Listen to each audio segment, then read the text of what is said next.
Oke guys, Assalamualaikum warahmatullahi wabarakatuh.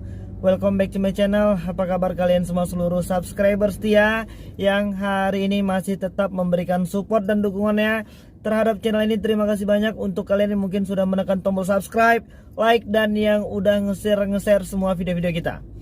Oke guys, hari ini banyak yang masih panik ya, yang ketakutan karena memang ditakut-takuti sama desk collection aplikasi pinjaman uang online. Beberapa kejadian-kejadian hari ini yang bentuknya berupa tuduhan yang kebenarannya juga nggak jelas. Yang penting itu desk collection melakukan serangan kejiwaan ya kepada debitur yang hari ini belum mampu melakukan pembayaran.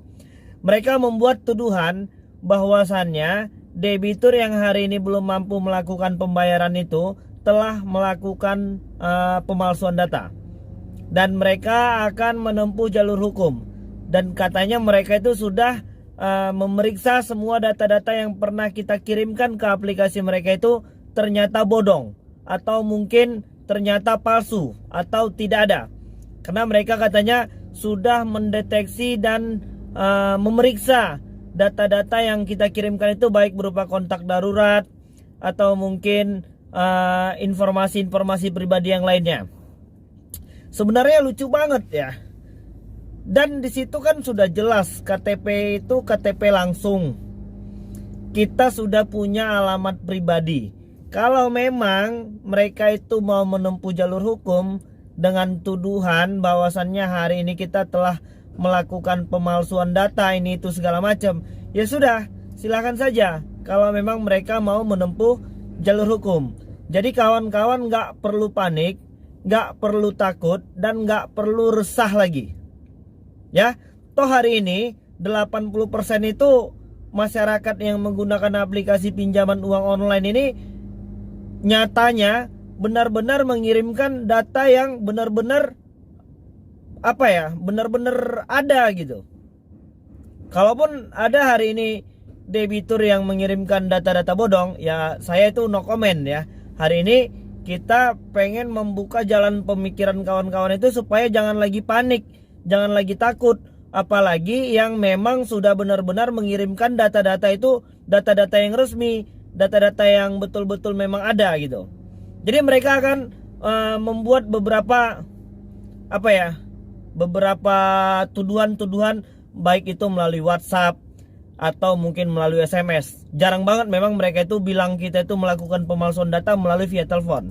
Mereka itu lebih sering melalui WA atau mungkin melalui SMS. Dan mereka akan mengirimkan beberapa kata-kata yang kalau tidak kita sikapi dengan pikiran yang jernih, dengan hati yang kalut, dengan keadaan yang panik, maka kita akan terjerumus dan masuk ke dalam jebakan mereka.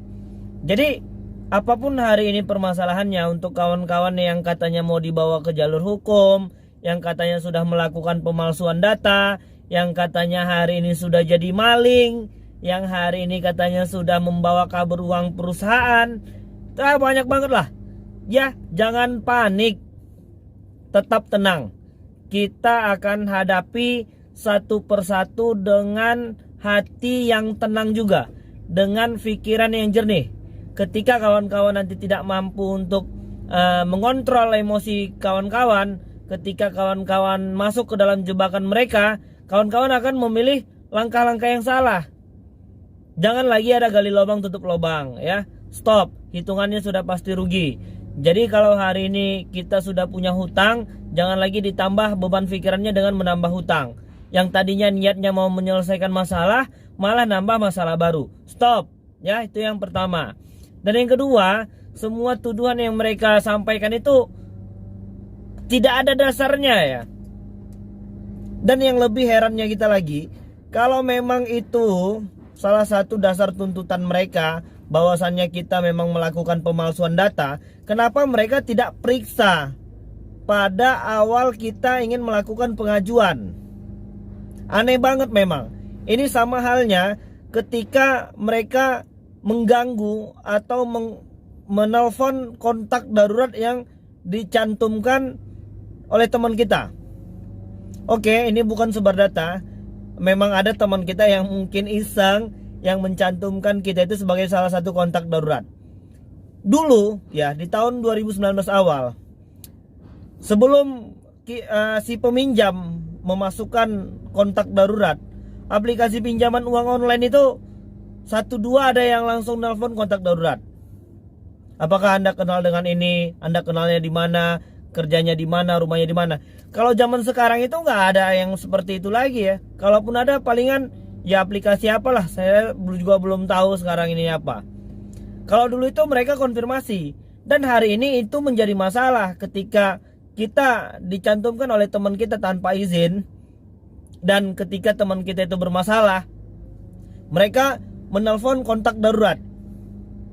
Masih lumayan kalau hanya sebatas kontak darurat. Kalau seandainya mereka teleponnya di luar kontak darurat, itu lebih kacau lagi ya. Dan bisa dipastikan itu adalah salah satu cara mereka untuk membuat situasi ini menjadi panik. Ya, seandainya kalau memang mereka mau teman kita itu memasukkan kita sebagai kontak darurat dan mereka nggak pernah memeriksa itu, kenapa mereka langsung berikan? Sekarang ketika ini menjadi sebuah masalah, mereka ikut-ikutan menguber-uber kontak darurat yang dicantumkan. Sementara dari awal mereka itu tidak pernah mengkonfirmasi kepada kontak darurat yang dicantumkan itu untuk meminta izin memberikan pinjaman. Ya tapi katanya itu sudah bagian dari sistem kami. Ya itu sistem Anda. Kita yang nggak tahu apa-apa hari ini malah ikut-ikutan ditagih. Dan tulisannya di situ kalau dia bentuknya WA, nomor kita itu dijadikan oleh yang bersangkutan sebagai penanggung jawab. Ini kan kacau. Terakhir nanti ujung-ujungnya kita sama kita dengan teman kita dengan saudara kita ujung-ujungnya ribut nih. Sementara si peminjam tuh memang benar-benar nggak ada melakukan memasukkan nomor kontak darurat tersebut. Oke, itu permasalahannya. Jadi jangan panik. Kalaupun hal itu terjadi, kawan-kawan tinggal konfirmasi kepada nomor yang bersangkutan. Kalau untuk aplikasi pinjaman uang online ilegal yang telah meretas semua kontak kita, seperti di video yang sebelumnya, lakukanlah permintaan maaf. Oke, walaupun ini bukan kesalahan kita 100%, tapi setidaknya rendahkanlah hati kita untuk bisa melakukan permohonan maaf. Dan yang kedua, untuk kawan-kawan yang hari ini masih terjebak dengan hutang aplikasi pinjaman uang online, ya, salah satu cara yang paling baik itu yang hari ini harus kalian lakukan itu adalah memohon ampun kepada Tuhan Yang Maha Esa. Berdoalah kepadanya, mintalah rezeki kepadanya. Mudah-mudahan kita diberikan kekuatan untuk bisa menyelesaikan semua masalah hari ini. Oke, jadi mungkin itu dulu. Assalamualaikum warahmatullahi wabarakatuh.